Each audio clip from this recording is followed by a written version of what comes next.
किया गया है कि अगर मुसलमान से हिंदू बनोगे तो तुम्हारा ये हाल कर देंगे। तो हम इसके विरोध में बैठे हुए हैं। हमें पूरी दुनिया के 200 करोड़ जानवरों को मानव बनाना है, 200 करोड़ मुसलमानों को वापस सनातन में लाना है। लेकिन ये अवरोध इसीलिए डाले जा रहे हैं क्योंकि इस्लाम की जड़ हिल चुकी है। यहाँ हजारों की तादाद में, यहाँ भी देहरादून में भी, बरेली में भी मुसलमान इकट्ठे हुए हैं। वो तो यहूदी और ईसाई दुश्मन हैं। दुश्मनाने इस्लाम ताक लगाए बैठा हुआ है कि आप गलती करिए और हम गलती का फायदा उठाएं। आप गलती करोगे तो दुश्मन फायदा उठाएगा। आज यहां पर यह गलती इसी हिंदुस्तान में फिर से की जा रही है। कुछ लोगों का मोदी का विरोध किया जाता है और दूसरी तरफ ऐसे काम किए जाते हैं कि मोदी बुलंदियों पर पहुंच जाए। ये कौन कर रहा है? कौन इस्लाम को बदनाम कर रहा है? कौन कौम को बदनाम कर रहा है? ये हमारे मुसलमान भाइयों को समझना चाहिए। हम और आगे बढ़ेंगे, बताएंगे। सबसे पहले तो देखिए हजरत मोहम्मद सल्लल्लाहु अलैहि वसल्लम थे क्या? क्या था आचरण? हजरत मोहम्मद सल्लल्लाहु अलैहि वसल्लम के ऊपर कुरान उतरी और आपके ऊपर कुरान उतरने के बाद कुरान की आयतें आपके दिल में उतर गईं और दिल से आपके कर्मों में उतर गईं। एक कहावत है कि पर उपदेश कुशल बहु तेरे। लोग दूसरों को उपदेश देते हैं, गुड़ न खाइए, खुद गुड़ खाते हैं। लेकिन हजरत मोहम्मद सल्लल्लाहु अलैहि वसल्लम दुनिया के ऐसे महापुरुष थे, सबसे पहले आदर्शों को अपने ऊपर ढालते थे तब बताते थे। तो कुरान मजीद की आयतों के, अल्लाह के आदेशों के अनुसार ही आपका जीवन था। कुरान मजीद की सूरा 21 आयत नंबर 107 में अल्लाह का आदेश आया कि ए मोहम्मद, हमने तुमको सारी दुनिया के लिए रहमत बनाकर भेजा है, दयालु बनाकर भेजा है। एक बार एक आपके अनुयायी ने कहा, ए अल्लाह के रसूल, अपने विरोधियों पर लानत भेजिए और उनके लिए बद्दुआ कीजिए। हजरत मोहम्मद सल्लल्लाहु अलैहि वसल्लम ने कहा, मुझे अल्लाह ने बद्दुआ देने के लिए, लानत भेजने के लिए नहीं भेजा, हमें रहमत के लिए भेजा है, दया के लिए भेजा है। बद्र की लड़ाई में 73 कैदी लाए गए और मस्जिद नबी के खंभे में बांध दिए गए, बंधन कस के बांध दिए गए। एक आपके अनुयायी देर रात में उठे, उन्होंने देखा कि हजरत मोहम्मद सल्लल्लाहु अलैहि वसल्लम मस्जिद नबी में बड़ी बेचैनी से टहल रहे हैं। उन्होंने कहा कि ए अल्लाह के रसूल, आपने आराम नहीं फरमाया? आपने कहा कि मुझे इन कैदियों की तकलीफ देखी नहीं जा रही, ये नहीं सो पा रहे तो मैं कैसे सो सकता हूं।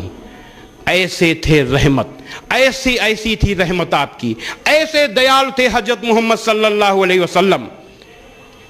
ये दयालुता का नमूना जो दुश्मन को भी तकलीफ सहन नहीं कर सकता हो, वो इंसान दुनिया में ऐसा कोई इंसान नहीं था हजरत मोहम्मद सल्लल्लाहु अलैहि वसल्लम के सिवा। कुरान मजीद की सूरा 7 आयत नंबर 199 में अल्लाह का हुक्म है कि ए मोहम्मद, माफी का तरीका अपनाओ और भलाई का हुक्म देते रहो और अज्ञानियों से किनारा कर लो। हजरत मोहम्मद सल्लल्लाहु अलैहि वसल्लम एक ही शब्द जानते थे, माफी, माफी और माफी। इसके अलावा कुछ नहीं जानते थे और पूरी जिंदगी भलाई का उपदेश देते रहे, अपने साथियों को भलाई करवाते रहे और अज्ञानियों से किनारा कर लिया। मैंने क्या कहा कि मक्का के अज्ञानियों से आप किनारा करके मदीना चले गए, अज्ञानियों से भी किनारा कर लिया।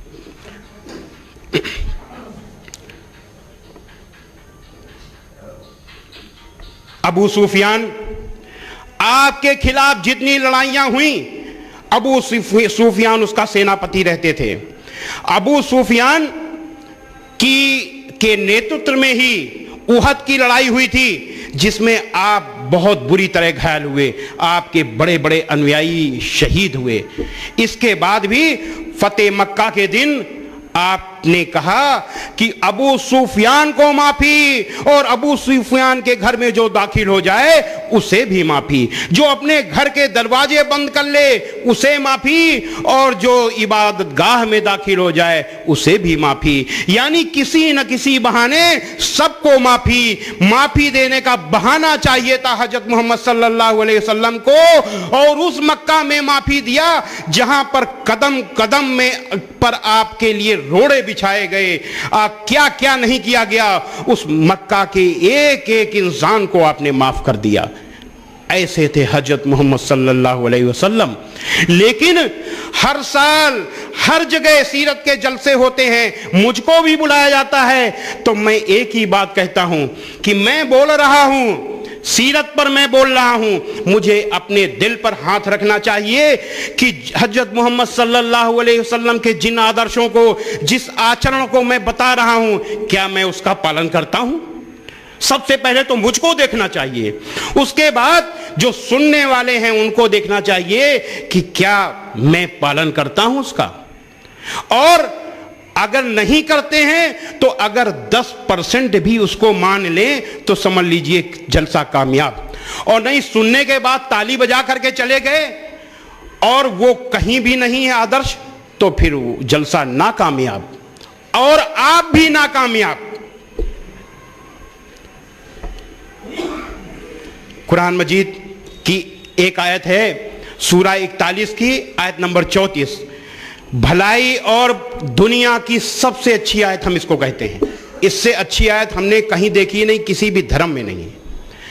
कुरान मजीद की सूरा 41 की आयत नंबर 34 है, भलाई और बुराई बराबर नहीं हो सकती, तो लोगों की सख्त बातों का ऐसे तरीके से जवाब दो जो बहुत अच्छा हो। ऐसा करने से तुम देखोगे कि जिसमें और तुम में पहले दुश्मनी थी, अब वो तुम्हारा गहरा दोस्त है। देखिए, विवाद खत्म करने का, लोगों की घृणा खत्म करने का कितना बढ़िया तरीका है कि भलाई और बुराई बराबर नहीं हो सकती। बुराई का जवाब आपको बुराई से नहीं देना, आपको भलाई से देना है।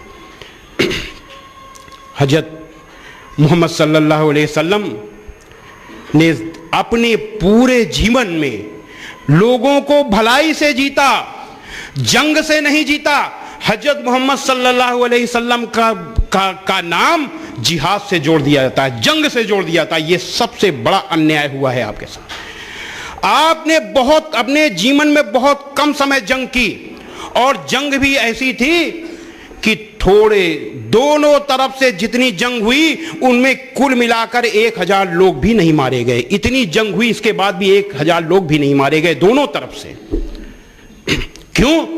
क्योंकि अल्लाह का आदेश था सूरा 2 आयत नंबर 190 में कि जो लोग तुमसे लड़ते हैं तुम भी उनसे लड़ो, मगर ज्यादती न करना।